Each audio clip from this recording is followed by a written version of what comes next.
बढ़ो, आत्मा में बढ़ो, बीमारी मर जाएगी।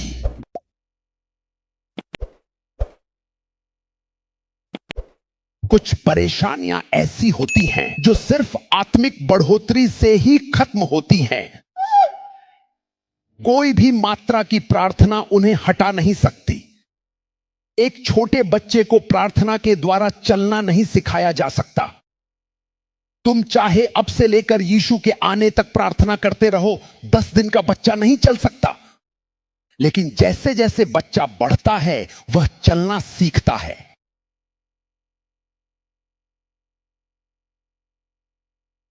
जो चीज लकवे जैसी लगती है या चलने की कमजोरी जैसी, वह रातों रात नहीं हटती।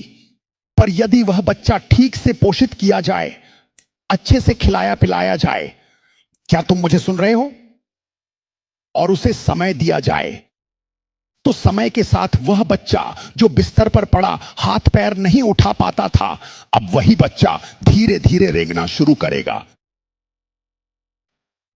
रेंगते रेंगते खड़ा होना सीखेगा।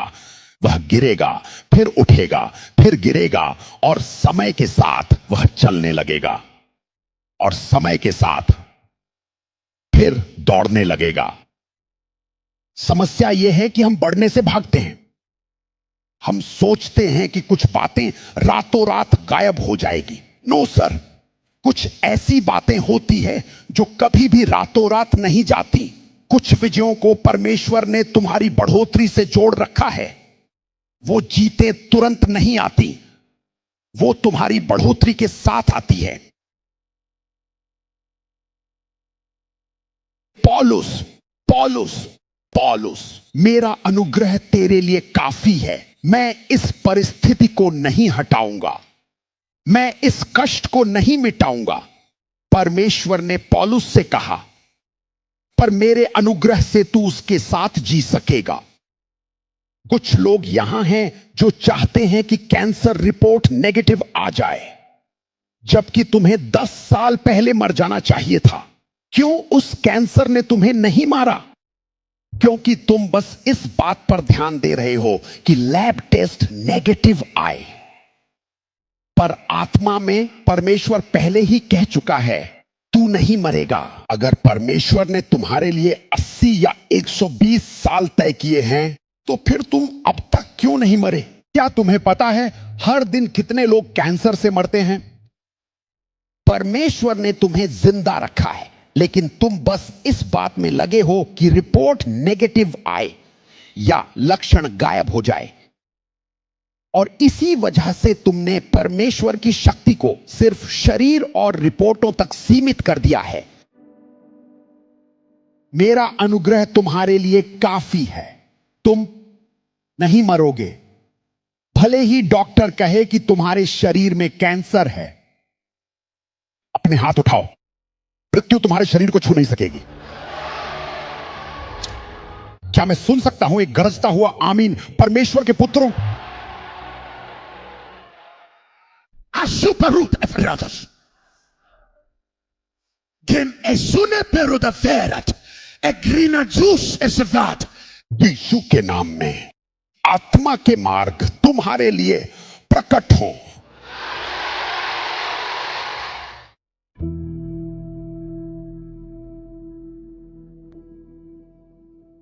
माध्यमों से होती है। परमेश्वर चाहते हैं कि हम अपने मन और मस्तिष्क की कोशिकाओं, जिन्हें मैं न्यूरॉन्स को स्वस्थ रखें, कहता हूं कि बीच के आपसी संबंधों का प्रभार लें, क्योंकि मस्तिष्क की कोशिकाओं और मानव मन के बीच एक गुंथा हुआ संबंध है।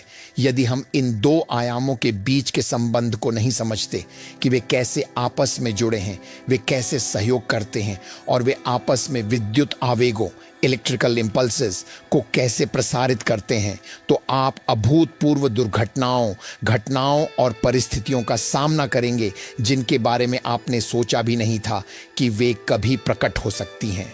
जीवन उन अमूर्त प्रभावों, एब्स्ट्रैक्ट इन्फ्लुएंसेस का कार्य है जो आपके मस्तिष्क की कोशिकाओं के माध्यम से प्रवेश करते हैं।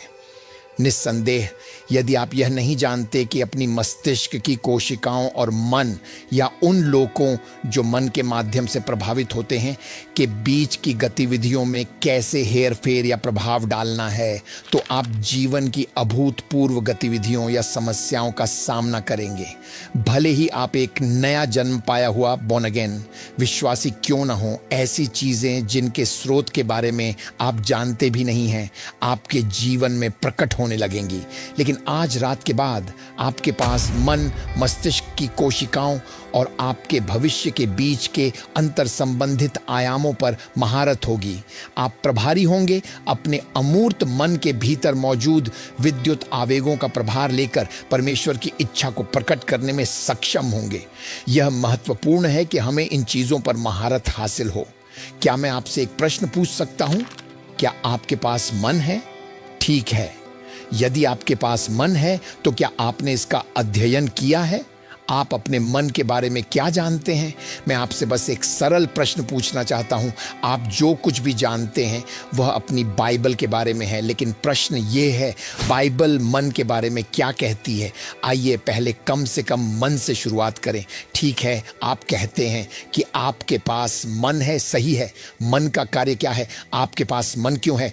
मान लीजिए आपके पास एक शरीर है, आपके पास मन है, आपके पास मस्तिष्क की कोशिकाएं हैं, आपके पास अपनी मस्तिष्क कोशिकाओं के भीतर विद्युत आवेग हैं और आपके पास विचार, कल्पनाएं और भावनाएं हैं। आज रात मेरा आपसे प्रश्न है, इन कारकों के क्या कार्य हैं जो आपके मन के संकायों, फैकल्टीज के भीतर मौजूद हैं? मन आपके भविष्य को कैसे प्रभावित करता है? मन आपके शरीर को कैसे प्रभावित करता है? मन उस पर कैसे प्रभाव डालता है जो आप बन रहे हैं और जो आप बनेंगे? वे कौन सी क्षमताएं, वास्तविकताएं और कार्य प्रणालियां हैं जो संभवतः आपके मन की कार्य क्षमता को लाभ पहुंचा सकती हैं या नुकसान पहुंचा सकती हैं? क्या आपका अपने मन पर नियंत्रण है? क्या आप जानते हैं कि शैतान आपके मन के बारे में क्या जानता है? आपको क्या लगता है कि मन के 3 संकायों को न समझने से क्या परिणाम हो सकते हैं? कभी कभी हम अक्सर खाना पीना चाहते हैं और सोचते हैं कि जीवन जो कुछ भी आता है और जाता है उसी का एक कार्य है। नहीं श्रीमान, हमारे जीवन में जो होता है उसके लिए हम या तो अप्रत्यक्ष रूप से जिम्मेदार हैं या प्रत्यक्ष रूप से। मानव आत्मा, स्पिरिट, प्राण, सोल, मन, मस्तिष्क की कोशिकाएं और शरीर की प्रत्येक गतिविधि हमारी शारीरिक जीवन शक्ति, कमजोरी, मूर्खता, अज्ञानता, जीवन या मृत्यु का निर्माण करने के लिए मिलकर काम करती है। ये सभी चीजें मानव मन की गतिविधियों के अधीन हैं। यह मत भूलिए कि बाइबल कहती है, शैतान की युक्तियों से अनजान न रहें। दूसरे शब्दों में, अज्ञानता मन का एक कार्य है, ज्ञान मन का एक कार्य है। हताशा अज्ञानता से उत्पन्न होती है। आपको समझना चाहिए कि मन की शक्तियों के बिना और कलीसिया द्वारा मन की कार्य प्रणालियों में महारत हासिल किए बिना और उस अधिकार को शास्त्र के प्रकाश और निर्देशों के तहत लाए बिना हताशा, मृत्यु और नुकसान अपरिहार्य हैं। मैं आपको उदाहरण के तौर पर यह सरल चित्रण देता हूँ। बाइबल हमें मन की शक्तियों को नियंत्रित करने के लिए उपयोग की जाने वाली सामग्री प्रदान करती है। यदि आप बाइबल के सिद्धांतों के साथ मन का प्रभार नहीं लेते हैं तो अन्य विपरीत ज्ञान, अन्य विपरीत जानकारी और अन्य विपरीत प्रभाव आपके भविष्य के लिए परमेश्वर की योजनाओं और उद्देश्यों को बदलने के लिए आपके मन की क्षमताओं तक पहुंच प्राप्त कर लेंगे। यही कारण है कि प्रेरित पौलुस ने मन पर विस्तार से बात की। उद्धार के बाद अगला कदम मसीह के सिद्धांतों, परमेश्वर के वचनों को अपने मन में भरना है, क्योंकि मन के संकायों से गुजरे बिना कुछ भी अभिव्यक्ति में नहीं आता है। आप कह सकते हैं, ओह, लेकिन यीशु का जन्म हुआ था, क्या वह मन के माध्यम से आए थे? हाँ, वह पहले गर्भाधान यानी मन के माध्यम से आए थे। क्यों? क्योंकि उत्पत्ति से लेकर प्रकाशित वाक्य तक अभिव्यक्तियों से पहले एक भविष्यवाणी की गई थी। भविष्यवाणी का आधार क्या है? आप देखिए, भविष्यवाणी के शब्द के बिना कोई आध्यात्मिक गर्भाधान नहीं हुआ होता, और जहां कोई आध्यात्मिक गर्भाधान नहीं है वहां मानव मन के विद्युत आवेगों में कोई आध्यात्मिक संचरण, ट्रांसमिशन नहीं हो सकता। इसलिए जो आत्मा से है वह मन में संचारित होता है, फिर जब मन आत्मा से प्राप्त करता है तो वह उस भविष्यवाणी के शब्द को गर्भ में धारण करता है। भविष्यवाणी का वह शब्द अब मन के 3 संकायों के भीतर संचारित होता है। भावनाएं इसे प्राप्त करती हैं, बुद्धि इसे बनाए रखती है और चुनाव की स्वतंत्रता या इच्छा शक्ति यह सुनिश्चित करने के लिए विकल्पों और निर्णयों के माध्यम से नेविगेट करना शुरू करती है कि भविष्यवाणी का वह शब्द अभिव्यक्तियों के लिए संरेखित है। इसीलिए इस दुनिया में कुछ भी कभी भी गर्भाधान के लोकों से गुजरे बिना कार्य या अभिव्यक्ति में नहीं आता है। भौतिक गर्भाधान होने से पहले एक मानसिक सहमति, एक मानसिक स्वीकृति होनी चाहिए। यहाँ तक कि मरियम के यीशु को गर्भ में धारण करने से पहले एक दूत संदेश लेकर उसके पास आया, मरियम तू स्त्रियों में धन्य है, तेरे गर्भ का फल धन्य होगा और तू एक पुत्र को जन्म देगी।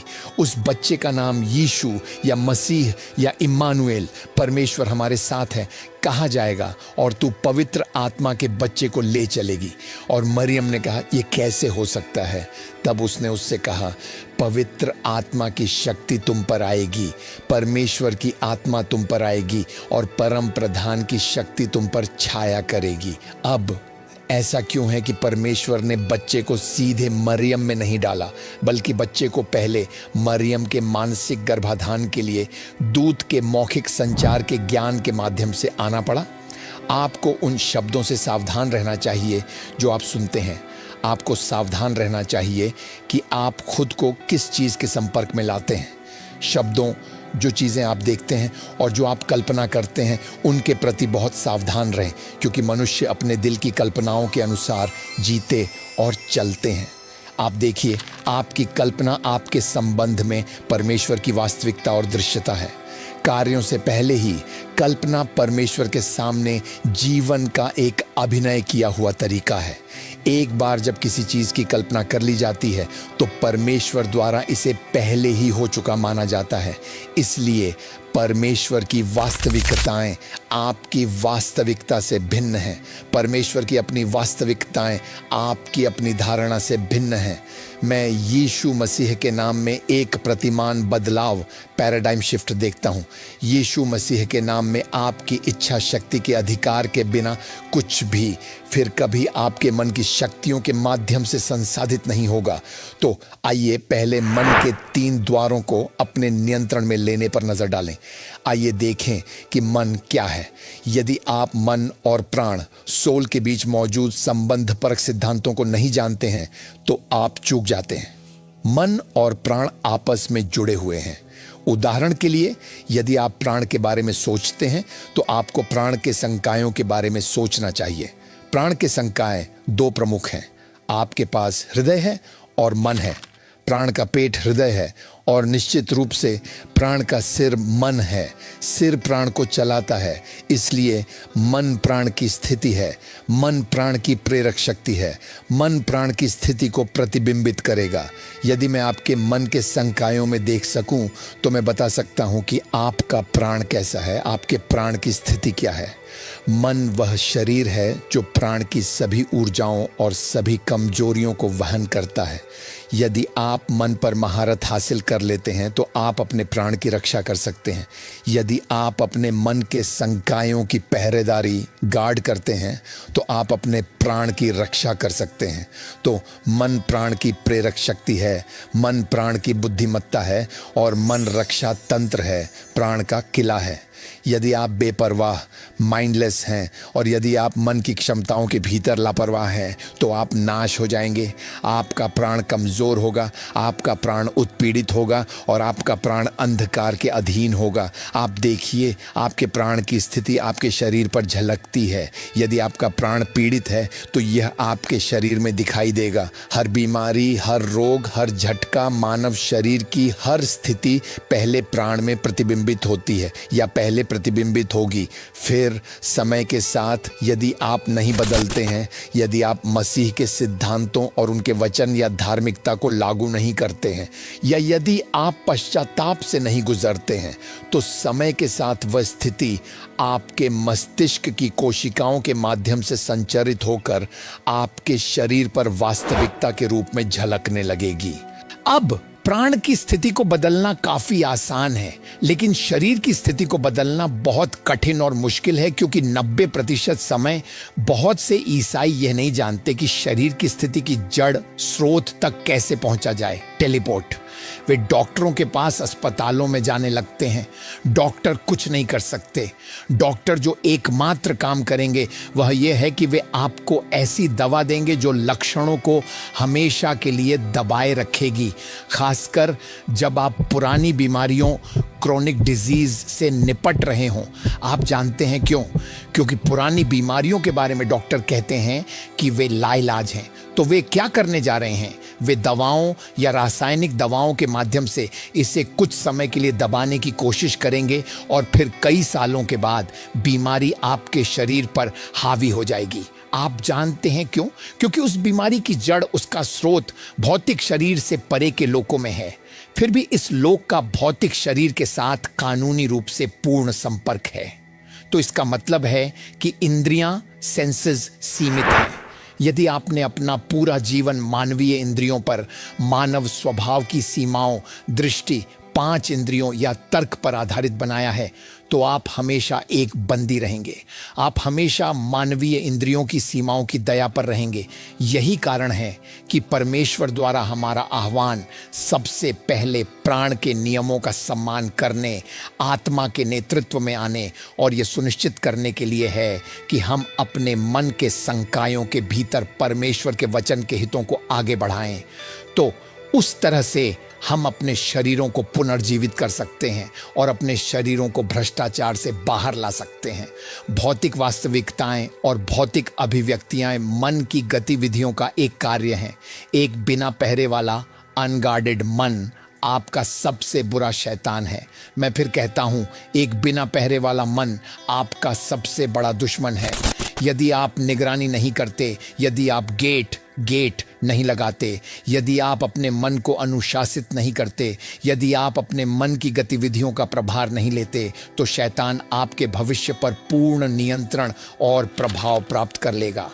किसी भी व्यक्ति का हर भविष्य मन की शक्तियों से आता है। क्या आप जानते हैं कि आज आप जो हैं, आप आज कौन हैं, ये कल आपके मन की स्थिति का परिणाम है। लेकिन परमेश्वर का शुक्र है कि मन को बदला जा सकता है। मन के चर, वेरिएबल्स अनंत हैं। मन अभूतपूर्व परिवर्तनों से गुजर सकता है। मन अनंत परिवर्तनों से गुजर सकता है। तो मन की स्थिति व्यक्ति के भविष्य को निर्धारित करती है। बाइबल कहती है, जैसा मनुष्य अपने मन में सोचता है वैसा ही वह है। सोचना मन के संकायों में से एक है, पूरा मन भी नहीं। इसलिए सोचने के चैनलों, सिद्धांतों और कानूनों के माध्यम से व्यक्ति वास्तव में यह अनुमान लगा सकता है कि भविष्य क्या बनेगा। यदि आप मन की क्षमताओं के माध्यम से चलने वाले विचारों को नियंत्रित करते हैं तो आप भविष्य की भविष्यवाणी कर सकते हैं। इसलिए हमें केवल बेहतर भविष्य की प्रतीक्षा नहीं करनी चाहिए और सोचने की शक्ति के साथ कुछ भी नहीं करना चाहिए। मैं हमेशा सोचता हूँ, जब चीज़ें गलत हो रही होती हैं तो मैं उन्हें विचारों के लोकों के माध्यम से सुधारता हूँ। उन झूठे, अस्वीकार्य, दर्दनाक, निष्फल या अनुत्पादक क्षणों में बह न जाएं जो यह सुनिश्चित न करके आपके भविष्य के साथ विश्वासघात करते हैं कि आप अपनी तत्काल परिस्थितियों को पुनर्गठित करने और सुधारने के लिए फिर से विचार करें ताकि वे भविष्य में प्रतिबिंबित न हों।